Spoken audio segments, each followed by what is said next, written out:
خدا را اس خوش فہمی سے باہر آؤ، سنیوں باہر آ جاؤ. یہ ہمیں دھوکے میں مبتلا کیا گیا ہے کہ تم نبی کے نام کے نعرے لگاؤ، نعت خوانی کرو، نجات پا جاؤ گے. کوئی ایسے سٹینڈرڈ شریعت نے نہیں دیا. اطاعت رسول ہے. میں یہ نہیں کہہ رہا ہوں نعت خوانی غلط ہے، میں یہ نہیں کہہ رہا ہوں اس پہ ثواب ملے گا، یہ ثواب نہیں ملے، نو، ثواب حاصل ہوگا، ثواب نہیں ملے گا یہ میں نہیں کہہ رہا ہوں. لیکن ان سے مطمئن ہو کے سوچنا نبی کی مانو نہ مانو ہمیں جنت مل جائے گی. میدان محشر میں پہنچیں گے تو فرشتے آئیں گے، حضور ٹنڈن سنی صاحب آپ یہاں کھڑے، جنت تو آپ کا انتظار کر رہی ہے. اور یہ مٹکتا ہوا جھومتا ہوا سیدھا جنت میں چلے جائے گا. مفتی صاحب لائن میں لگے ہوئے ہیں، یہ پپو نکل جائے گا وہاں پہ، کیونکہ ہر رات یہ نعت خوانیوں میں بیٹھا کرتا تھا.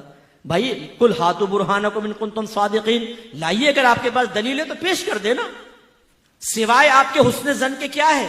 آپ کہیں گے جی ہمارا حسن زن ہے، اللہ کرم فرمائے گا. آپ کے حسن زن کی طرح تو کافر بھی حسن زن رکھتا ہے. ہندو بھی کہتا ہے بھی میرا حسن زن ہے، میری بتوں کی عبادت سے اللہ تعالیٰ میرے نجات دے گا. کرسچن بھی یہ کہتا ہے عیسیٰ علیہ السلام کو میں اللہ کا بیٹا مانتا ہوں، اللہ مجھے نجات دے گا. حسن زن پر فیصلہ نہیں ہوتا، ورنہ تو ہر ایک حق کہلائے. دلیل پر فیصلہ ہوتا ہے.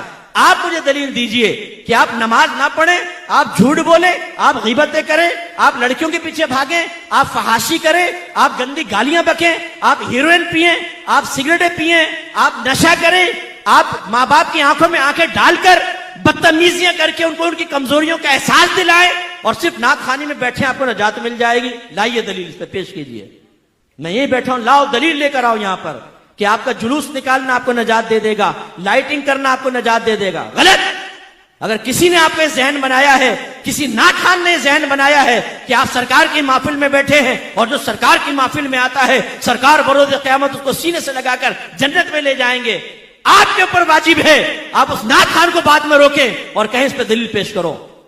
ٹھیک ہے ہم تمہاری بات مانتے ہیں. نہیں مانتے مفتی صاحب کی بات، وہ ڈانٹ کے چلے گئے، سخت لہجے میں گفتگو کی. تم نے بڑی پیاری بات کہی، لاؤ دلیل دو. جب تک نعت خوان دلیل نہ دے بند کر لینا اس کو گھر کے کمرے میں. بولنا کہ نہیں جانے دیں گے. تم نے کیسے دھوکے میں مبتلا کیا؟ تم نے ہمیں نمازوں سے دور کر دیا، تم نے تقوی سے دور کر دیا. حرام کھا کھا کر نعت خوانیوں میں آ کر بیٹھ کر ہم سمجھتے نجات ہو جائے گی. کیسے ہو جائے گی؟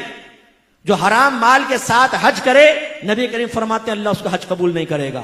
ایک روایت میں فرمایا ایک شخص ہاتھ اٹھا کر اللہ کی بارگاہ میں دعائیں کرتا ہے، گڑ گڑا کر دعا کر رہا ہوتا ہے، لیکن اللہ تعالیٰ اس کی دعا کیسے قبول کرے؟ اس لیے کہ اس کے جسم پر حرام ہے، اس کے پیٹ میں حرام ہے، تو اللہ کیسے اس کی دعائیں قبول کرے گا؟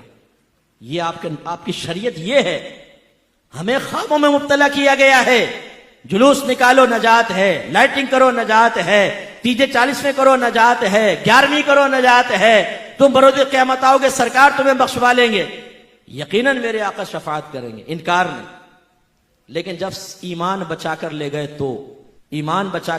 تو ایمان ضائع ہو گیا گناہ کر کر کے، پھر تو کافروں میں پھر شفاعت نہیں. اور فرض کر لیں ایمان بچا کر لے گئے اور گناہوں بھری زندگی گزاری، سرکار نے شفاعت فرمائی، یہ یقین لے کر گئے، یقین رکھیں اس کا انکار نہیں.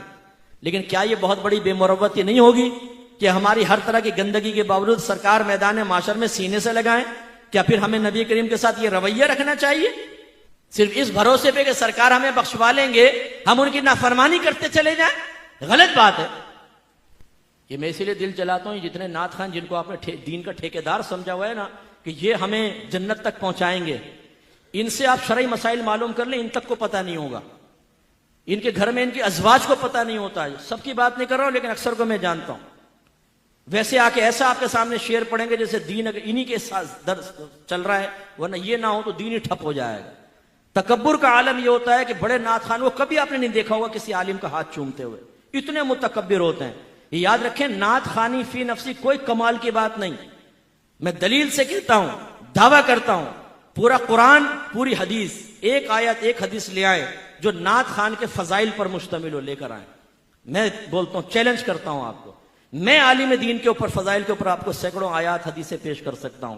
نعت خوان پر ایک پیش کریں آپ کہ نبی کریم نے فرمایا جو نعت خوانی کرے گا نعت پڑھے گا.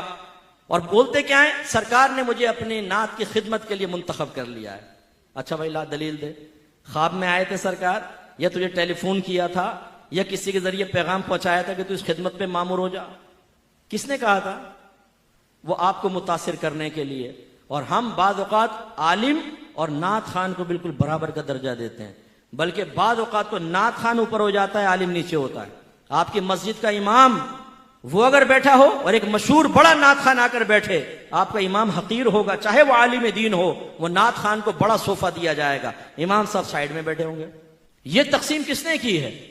یہ نعت خانی کو اتنا اوپر جو آپ نے چڑھا دیا ہے، جو ریاکارانہ، بعض نعت خان ریاکارانہ نعت پڑھتے ہیں، پیسے کے لیے نعت پڑھتے ہیں۔ اگر آپ ان کو پیسہ نہ دیں، آپ بلائیں نعت خان کو، بولیں پیسہ ایک بھی نہیں دیں گے، آ جائے نا، اللہ کے لیے پڑھنا، چل بھاگ جا گیا۔ میں نے ایک دفعہ فون کیا ایک نعت خان کو، ان کے اسسٹنٹ نے اٹھایا، میں نے نام نہیں ظاہر کیا، میں نے کہا فلاں ہیں، بولے وہ مصروف ہیں، آپ بولیں کیا کرنا ہے۔ میں نے کہا میں نے کہا چلو آزماتا ہوں، میں نے کہا ایک نعتیہ محفل رکھنی ہے، ان سے ٹائم لینا ہے۔ ہاں بتائیں، میں ان کے اسسٹنٹ ہوں۔ اچھا لے جاؤ، بڑا سخت اس نے رکھا ہوا نا۔ تو میں نے کہا کیا وہ کچھ پیسے سے بھی لیں گے؟ آپ کو کچھ بھی معلوم نہیں، ایک نعت خان اپنا ٹائم نکالے پیسے نہ لے۔ میں نے کہا اچھا بھائی مجھے پتا نہیں تھا، کون ہیں آپ؟ میں نے کہا بھائی مفتی محمد اکمل کہتے ہیں۔ ارے مفتی صاحب آپ نے پہلے کیوں نہیں بتایا؟ یار تم ابھی تو ڈانٹ رہے تھے مجھے، تم مجھے ذلیل کر رہے تھے فون کے اوپر، ابھی میں نے نام لیا تو تم نے فوراً، اگر یعنی عام آدمی ہو تو ذلیل کرو اس کو جتنا مرضی، پیسے کے بغیر تم آتے نہیں ہو۔ پیسے لے کے استنجا خانے میں جا کے لفافہ گنتے ہو، کتنے پیسے دیے، کم ہوتے ہیں تو آ کے لڑنا جھگڑنا شروع کر دیتے ہو۔ ان کو کوئی ثواب نہیں ملے گا جو پیسے کے لیے پڑھے۔ کسی نعت خان پہ بدگمان بھی نہ ہو، معذاللہ میں پرٹیکولر کو نعت خان کا نہیں کہہ رہا ہوں، لیکن میں لوگوں کے درمیان بڑا رہا ہوں۔ یو کے میں نے کتنے سفر کیے ہیں، یہ گاڑی میں سوتے رہتے ہیں نماز نہیں پڑھتے، جہاز میں سوتے رہتے ہیں نماز نہیں پڑھتے، لیکن وہاں جا کے جب نعت خوانی کریں گے، اوئے ہوئے ہوئے ہوئے، لگتا ہے پورا دین کا درد ان کے اندر آ گیا، روئیں گے اور یہ اور رلا دیں گے پبلک کو، اور نماز پڑھیں گے نہیں۔